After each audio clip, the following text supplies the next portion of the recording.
Hi, everyone. This is Dylan Taggart. This is with the next episode of 360 Insights HR Tech Chat. I'm here with Ayden Hodgins. Ayden is the Principal Solutions Architect at New Entity HCM. New Entity is based in Detroit, while Ayden is based in Toronto, Canada, and he's part of a team of certified workforce software implementation partners that specialize in time and attendance, solution architecture, configuration, integrations, reporting, and end user training. I actually met Ayden in person at Workforce Software's Vision 24 conference down in Miami. And we had a great chat. So we figured we kind of bring it to you guys virtually and so you can learn a lot about what he knows. He has a great Yeah. experience in technology, AI, and his presentation at Visions was really great. Ayden, thanks for joining us and welcome Thank to you. our latest HR Tech Chat. Thank you for having me, Dylan. I appreciate it. Yeah. And So just to get started, why don't you tell people a little bit about yourself and what you got going on? yeah. So my name is Ayden Hodgins. I'm a principal solution architect, like Dylan said, with New Entity HCM. I've been working with workforce time and attendance now for just about 8 years. It's basically been my whole adult career. I started off as just a junior consultant, and I'm now in an architecture position. I have implemented time and attendance, just specifically workforce time and attendance, across all sorts of really interesting industry verticals. I've done entertainment, hospitality, nuclear. Right now, I'm working on our first workforce implementation in the retail cannabis space, which is really exciting. A lot of sort of new grounds. Um, I'm based out of Toronto, Canada.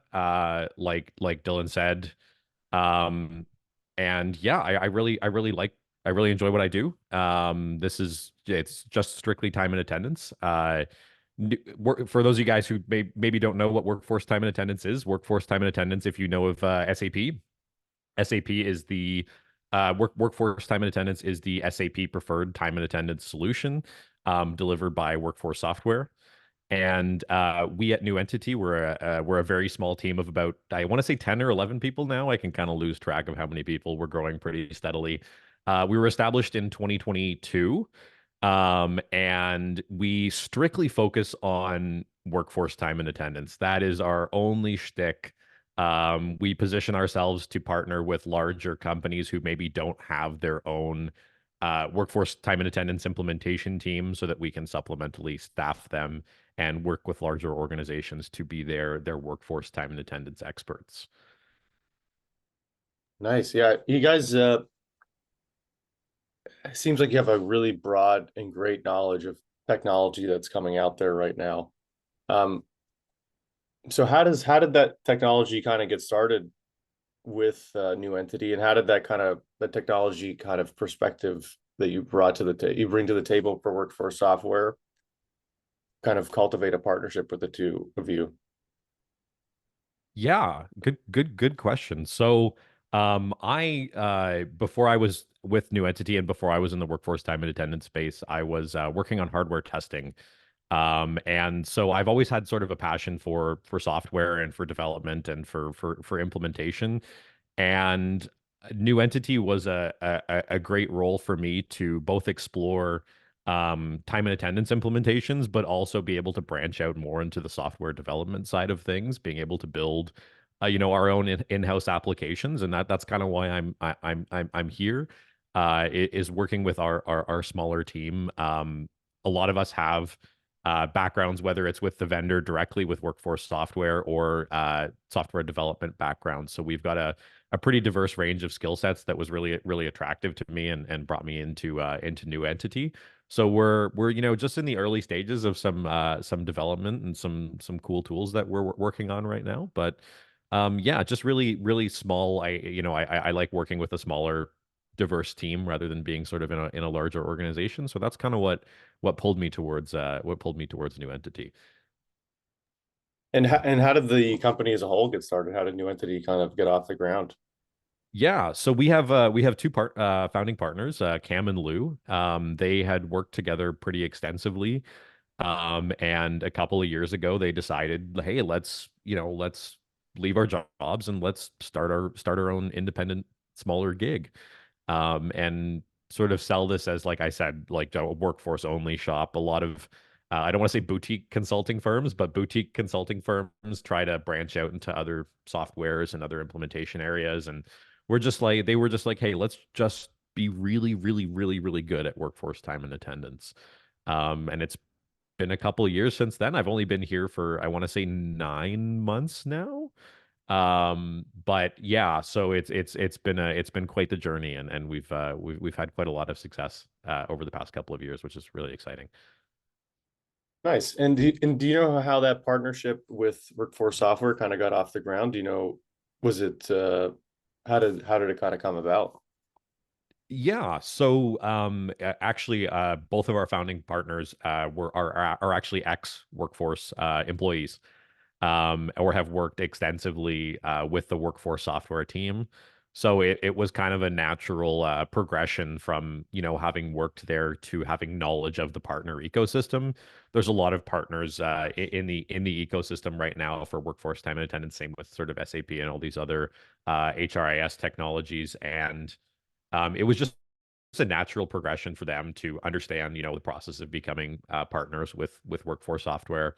And Workforce Software has a really, really great partner engagement team that works with us to, direct us towards customers and work with us on building our company and building our organization. So natural experience from their part for sure. Yeah, that makes a lot of sense. Yeah, it definitely helps when someone really knows the software inside out and then can actually Yeah, cater to those needs. So, yeah, they've so been one doing it thing, for like a long time, like 8 to 10 years before they started the company. So it was, yeah, it was a natural little progression there. oh, nice, perfect, yeah. So one thing you talked about at the conference, the Workforce Software conference, was kind of you did an amazing introduction to how you felt AI was kind of going to change the way we work. And it was I feel like it was a much more honest representation of what the trajectory of this thing, probably because you do have that technology knowledge and much more grounded, I feel like, than some of the more heads in the clouds, like, oh, it's going to change everything like tomorrow kind of attitude people have. For you, the way you presented it, that it's going to be a very natural progression of tasks that they can do. And then that's going to lead to more tasks, kind of, et cetera, et cetera. And Yeah. and one of the big things was it's going to take away repeatable work for humans. And you kind of talked about how that could be like contract writing and other things like Yeah. that.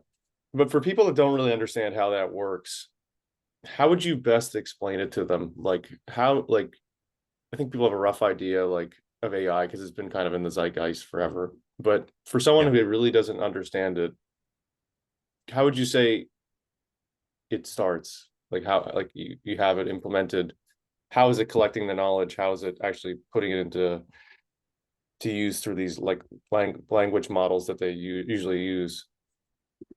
Yeah. So certainly it all kind of comes back to training data, right? Like how much information can we give to these natural language models or these large language models who have a really intimate understanding of human language and interaction, and also are trained on like a very broad data set of publicly available information on the internet, right? So it's for our use cases, it's really about how can we integrate our data and what our expected outcomes are with some of those AI based tools, and how can we explain to a large language model through whether it's prompting or data integrations, or how can we explain to a large language model what our expected outputs are and what we really want from that. So it kind of starts there with your initial training data, or as well as what data you can provide to a large language model. There's been a couple of really interesting exercises that I use on a daily basis where people are like, you'll give somebody a snapshot of something that's written by an AI, and they'll go, "Oh, I know that's AI written." But then you can take that and expand that and give it for example, your email history, and you can show it how you write emails on a day-to-day basis, your cadence, your language, how you sign off an email as context for how it should write emails in the future, and then it becomes almost indistinguishable for people, right? So it's all about how you use the tool and that sort of context, and it's just getting better at a alarming rate, I'll have to say. So a lot of that, I guess, comes down to just recognizing how patterns and like how we talk, Yeah, like it, yeah. or I mean, how we write emails, or how we just kind of produce like a human data that it gets fed into it. yeah, essentially, yeah, I would say that. And when it comes to time and attendance and more workforce management type of data, what are for a company that's looking to implement more AI into their time and attendance or workforce management kind of strategy, what would you say are the fundamentals that they need to kind of lock in? Because I'm assuming they need good data to begin with. I think Yep. one of the things you said at the conference was garbage in, garbage out is kind of how it works, and that makes a lot of sense. You can't just kind of give anything just a bunch of data expecting it to kind of figure it out, because it needs patterns to Yeah. kind of be an AI, I guess, essentially. So what are the fundamentals that people need to kind of get together if they're thinking about that as the next step for their business? Yeah, I would say good, like you said, it starts with good data, but also good testing procedures, right? And good controls in place for your data and in your information and your, security policies. One of the things that we talked about at the conference was, over the past year, how we've seen the organizations that we partner with modify their services agreements to say, hey, you can use AI on our projects, or you can't use AI on our projects, or implementing control gates for how we would potentially leverage AI based tools within an individual project. So it starts with good data and it ends with good testing and support in it if you're looking to deploy this in a production environment, and a good degree of caution, I would say, right? Like I know a lot of stakeholders with limited understanding of the technology are trying to push it into sort of every possible nook and cranny of HRIS technology, and some areas really are just not well suited. You can't replace the human element of HR, unfortunately.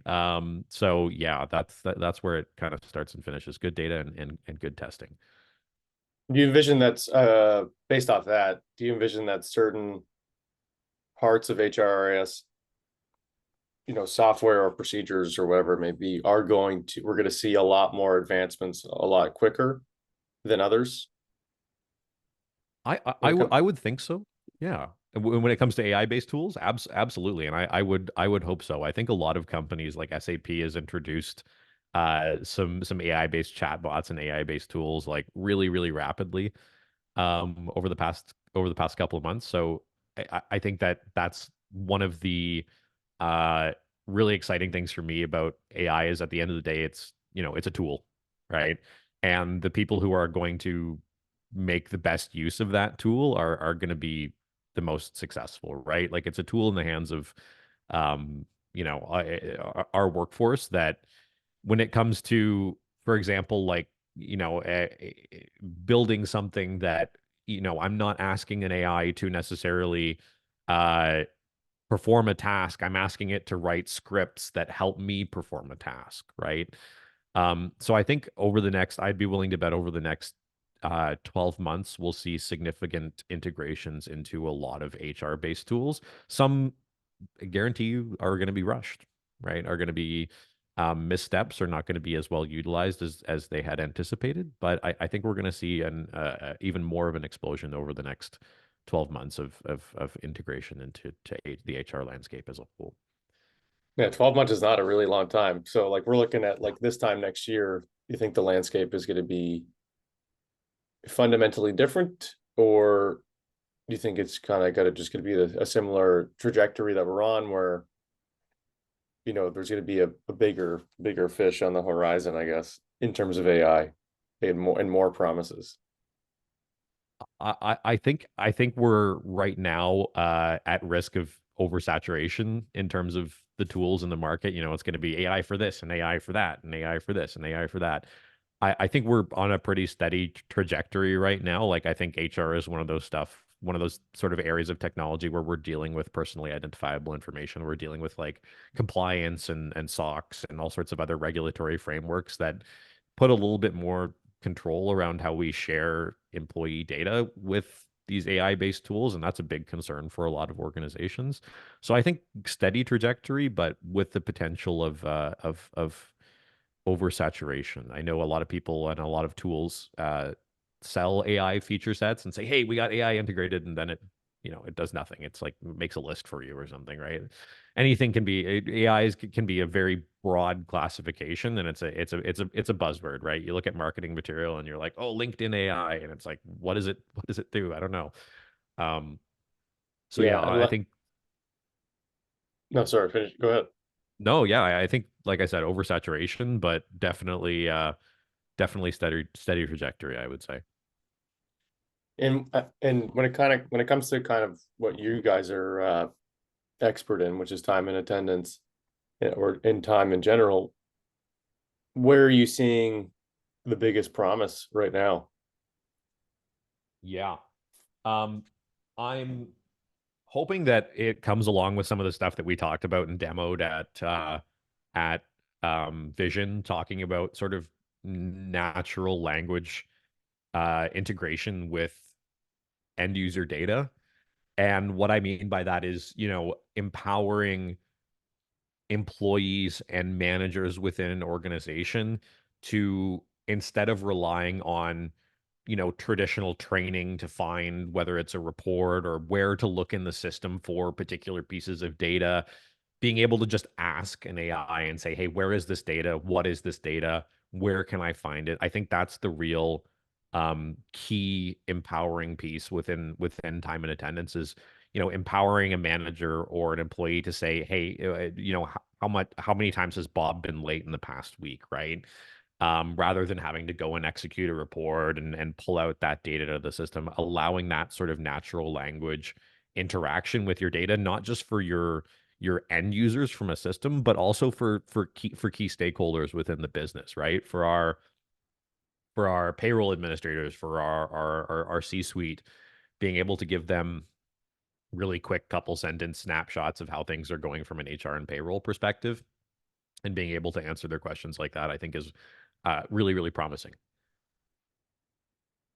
Do you think we're anywhere near the point of, or maybe we're already here, like of someone having like a chat GPT level kind of experience where you're like, hey, AI Bob, uh, I want a report of these 30 workers, how like plus or how much, how often they're on time, not on time, and and how does that relate to their performance?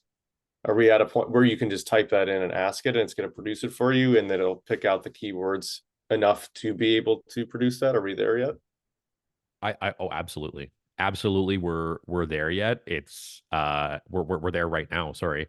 Um, it's just about these organizations integrating that technology into their existing products, right? And that's where, Workforce's partnership with a couple of other larger organizations, I think, is going to drive them towards that sort of availability, right? Like a lot of larger organizations that Workforce software works with I feel like going to be pushing them in the direction of AI based tooling, and that's something that you can absolutely by essentially giving the AI like a toolbox, right? You can say, "Hey, you've got 10 tools in your toolbox.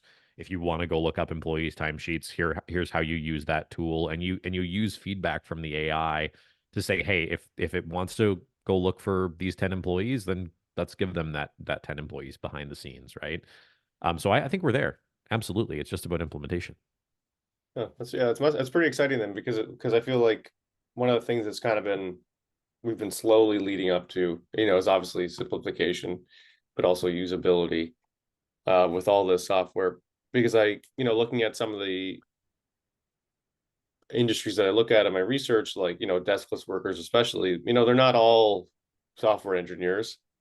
Some of them are doing some of these things at the end of a long physical shift or something, let's say, and it would be a lot easier for them to ask an AI these things to do these basic kind of these repeatable admin tasks, or just kind of very black and white admin tasks, instead of having to Yeah. sit there and produce it themselves. And in terms of time savings, or just general, well, I guess time savings is the best thing, because I guess that will ultimately lead to kind of profit, like return on investment for whoever's using it. Are we seeing leaps and bounds of that occurring yet, or is it kind of just a slow drip and we're going to see it accumulate over time? Like, are we seeing a massive jump in employee usability of some of these tools, or is there still a bit of a learning curve just because it's not quite there yet for some aspects of it?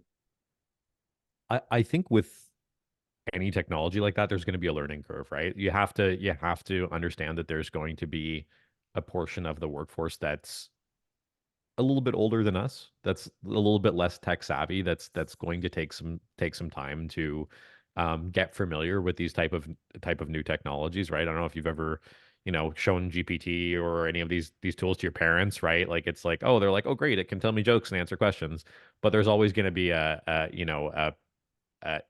gradual increase in usability and user adoption.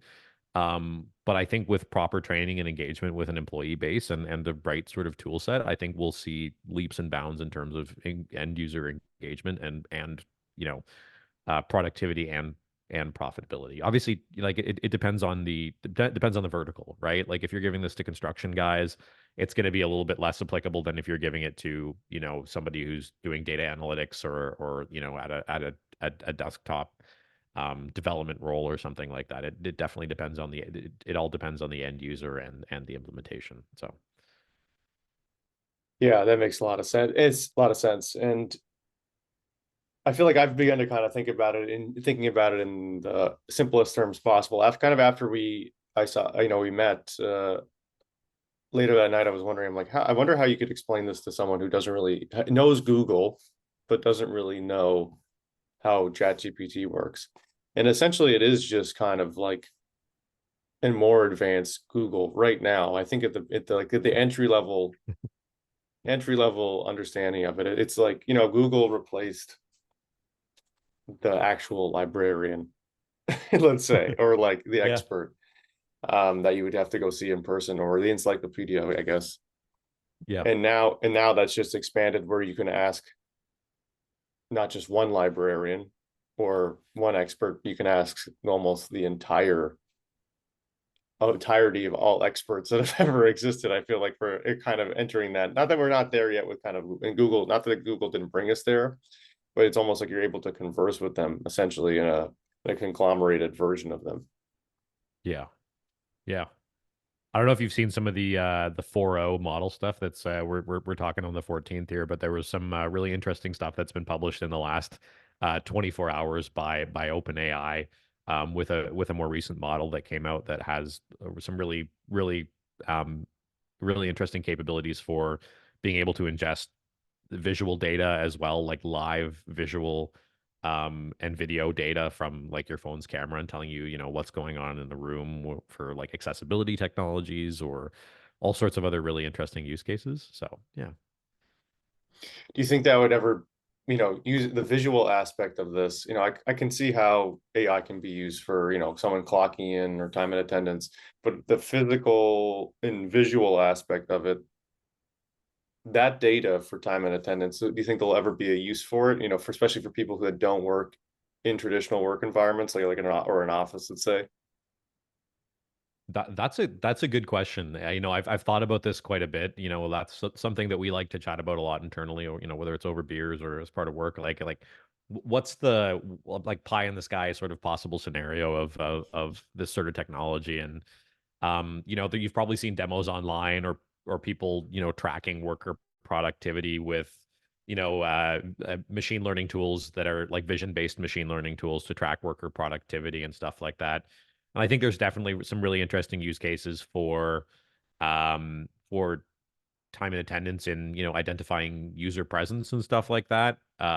Not necessarily OpenAI based, but maybe some of the machine learning and other image processing technologies that will see some prevalence, and I think there's some really interesting use cases there for just for identifying users. But in terms of like a a time and attendance application for contextual vision, I don't think there's going to be much. So yeah, Well, could it get to the point where we know, like someone no longer needs to actually clock in? It just sees, okay, Jim has walked into work, he's here. that's the dream. That's the dream. You walk into work. I mean, you walk into work, you get a pop up on your phone that says, "Hey, are you at work?" And you say, "Yeah," and it clocks in for you. You don't want to accidentally show up to work to pick something up after hours and have it clock you in, right? Like, there's a lot of I think little side gotcha cases, or where you want to be careful with that sort of thing. But that would be super cool. That would be my end goal. That would be awesome to have that sort of stuff implemented. And I know a lot of organizations would love to have something like that to get rid of physical clocks, because you remove the possibility for buddy punching or for other things like that. So I think that would be really cool. There's a lot of gotchas, but I think it would be really cool. Yeah, or just simply forgetting to clock out. I feel like Yeah. that's a very common one, especially for people like I was a bartender in my 20s, and it's like people forgot to clock out all the time at the end of a Yep. 10-hour shift or whatever. And I guess for I know you talked about the compliance aspect of some of this. I guess if you're like in a union or whatever, like a labor, like a pipe fitters union or whatever, every minute Yep. you're on that site, visually was inside of this. It does become a little Big Brother-esque, but I guess, and this will lead to me to another question that I have later, but I guess that could be used to help enforce compliance, because it's like, okay, they were on, there's no more need for human accountability. It's like the eye in the sky has kind of seen them there. Yep. And this shows exactly to the second how many minutes they were in this geo. I guess you could do that with just geotagging in general, but it takes any Potentially. sort, it's just a one-way street at that point, because it's just something's looking at them. Yep. There's a lot of sensitivity around that sort of data, especially like you say with unions. So Yeah. And one thing you did talk about as well, which I want to touch on now, is kind of how MSAs or master service agreements are going to change to protect your personal information from AI, because obviously it is scraping in sometimes indiscriminately, data. And obviously if we get into facial or fingerprints or whatever, um, that's collected. And then what happens with yep. that? Obviously, I think everyone has concerns about that right now, because science fiction exists, and we all we all know that what can happen. Skynet. Yep. Yeah. So how is that going to be kind of kept inside the box, and how are we going to prevent foul play, I guess you could say, and how is that going to change those MSAs? That's the $1 million question that I don't have a good answer for, right? Like, there's so many offerings in the landscape right now. There's so many options.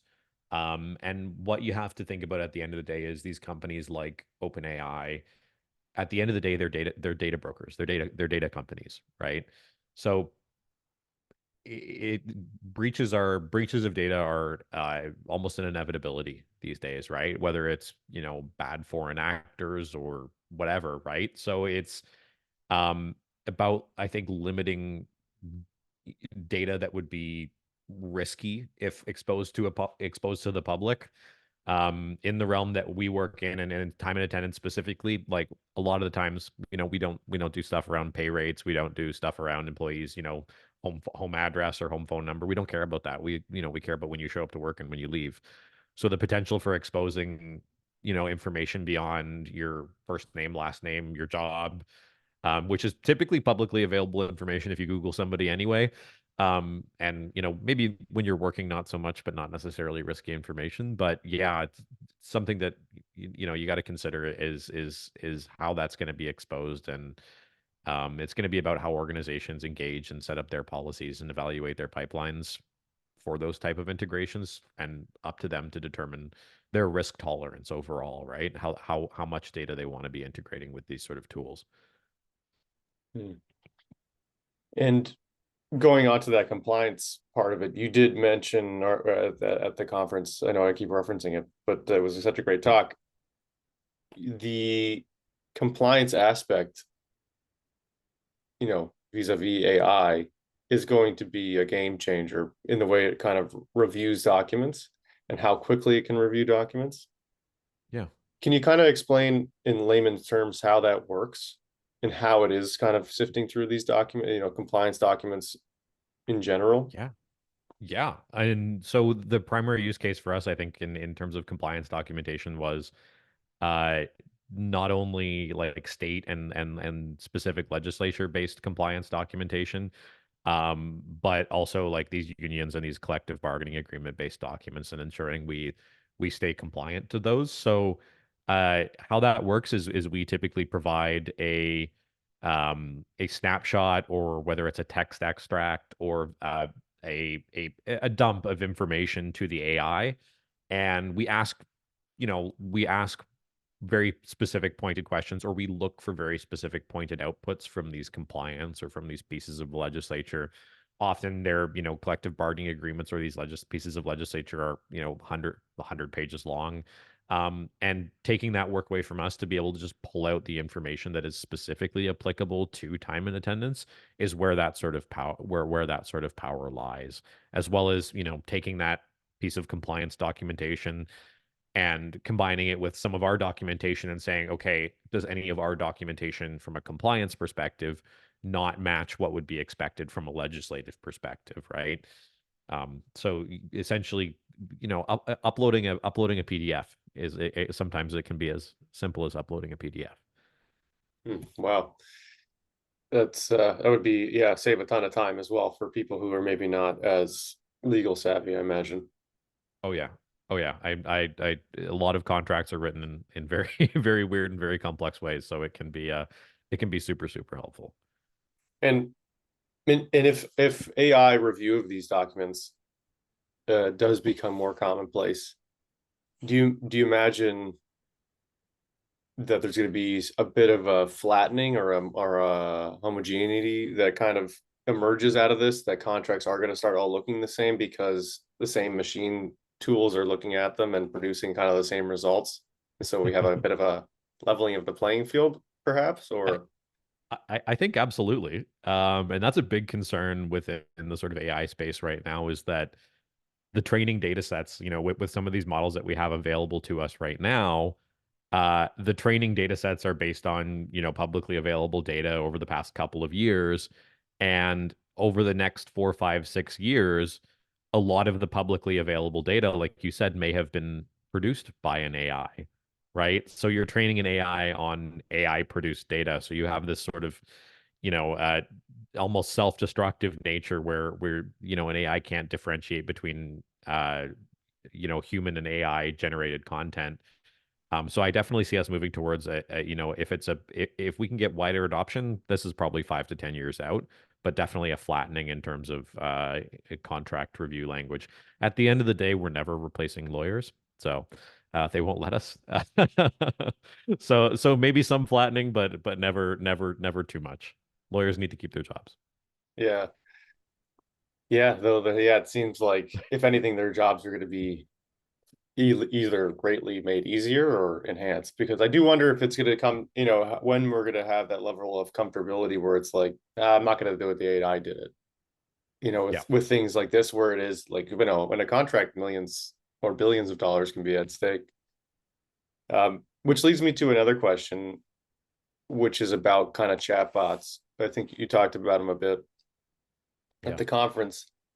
And even from my personal experience, maybe because we grew up with chatbots that were not that amazing, uh, there's a bit of like I don't want to talk to this thing kind of mentality. I still personally have, especially when I see that thing pop up in the right hand corner of some websites. Yes, it could be helpful, but no, I don't want to talk to it. Yeah. Um, how could AI increase just the kind of the user enjoyment factor of speaking to a chatbot?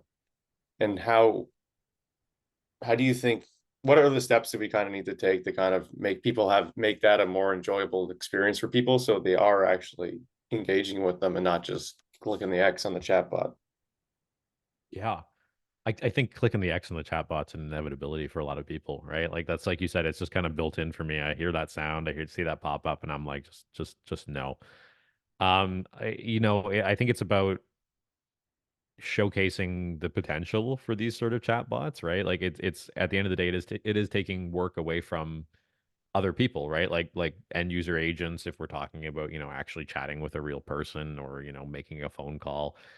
I think it's about showcasing the potential for the technology, but also, maybe not moving too fast on that sort of thing on these AI based chatbots. I know there was a story a couple months ago where a guy on I think it was a GM website got an AI chatbot to promise him a free car or something like that. So it's, there's catches, there's caveats with it, and I think that um its strength is going to be in understanding end users' questions a little bit better and being able to direct you to a place where you can get an answer, but not necessarily responding to and resolving your full query quite yet. That sort of AI based chatbot in like a website is one thing, but then there's, like that's kind of like an annoyance, but something that's built into like a time and attendance tool, I think would be really powerful. Having it as an assistant instead of a a prompt or an annoyance to you on any given website. So Hmm. Well, I guess we can all hope for a better chatbot future. 'Cause right now, it's looking a little bleak. But yeah, yeah. listen, listen, Ayden, thank you so much for joining me today. It's been a great conversation. And Oh, thank you. why don't you tell people where they can find you if they're able to reach out, or what you got going on, or and anything exciting that New Entity's up to coming up in the next couple Yeah. months. Yeah, so not a whole lot that we're going to be pushing out in the next couple months, but if you need to find us, you can check us out at newentityhcm.com. If you want to send us an email, we're info@newentityhcm.com. If you have any questions about anything we've talked about, anything AI and HRIS related, we're happy to have a conversation with you. We're working on some cool tools internally that we're hoping to publish out to the public in the next 6 to 12 months for the HR landscape. We're starting to develop our own tools. So, keep your ear to the ground and we may have some stuff published on LinkedIn. But yeah, check us out. I'd love to chat with you. Cool. Well, with that, thanks everyone for tuning in, and see you next time.